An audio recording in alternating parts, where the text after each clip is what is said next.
Aloha. Welcome. I'm Reverend Dr. Glenn Swartout, and this is our introductory course, first course in a series of 9 on vision improvement.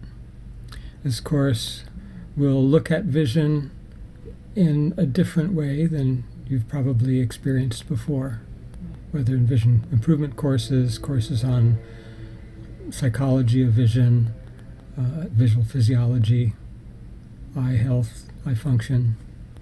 We're going to include all of that in the fundamental underpinnings of this course, but the focus will be on the experience of vision and how vision develops in the individual and how you can use your own consciousness, your own awareness, your own intention, your own actions to develop and further expand your genetic potential for the function of vision. The vision in human beings is sometimes likened to water for fish.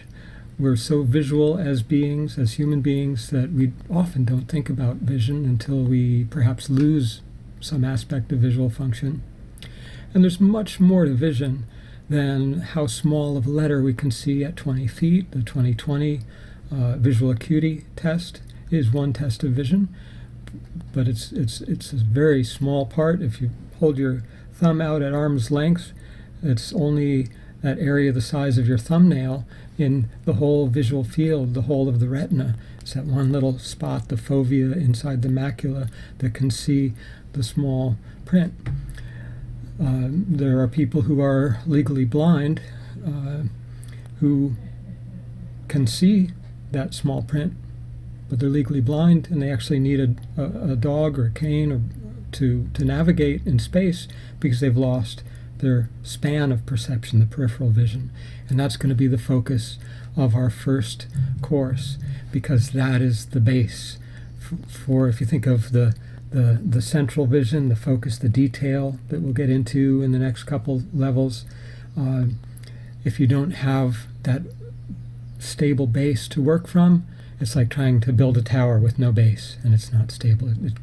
You can't even find where to aim that tower to align it with gravity to make it stable. And we have 2 eyes that need to align with each other. It's actually the most fine-tuned movement or motor function in the body to within minutes of arc, of much smaller than a degree of angle or arc, that those 2 eyes have to align with each other, and at the same time to see clearly and use the 2 eyes together to turn that into one fully 3-dimensional perception in space. We need to have them not only aligned together but also focusing together. Now, the alignment requires striated muscles, like the muscles of the skeleton. They're the most finely tuned striated muscles, where there can be a 1-to-1 correspondence between nerve fibers and muscle fibers. You don't see that anywhere else in the body. But the focus is controlled by the parasympathetic part of the autonomic nervous system, which means it's highly sensitive to stress. It's like the digestion, the regulation of the gut. Peristalsis is parasympathetic, and we know what happens to our digestion if we're stressed, right?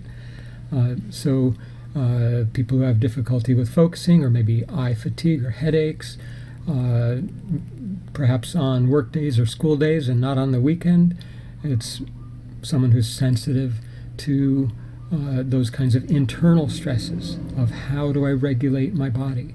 How do I deal with digestion and cleansing and healing and repair and all these internal considerations, versus is my energy going outward to the peripheral vision, the field, the space around me, in order to be alerted and oriented and aware for dangers in my field, in my space of not self.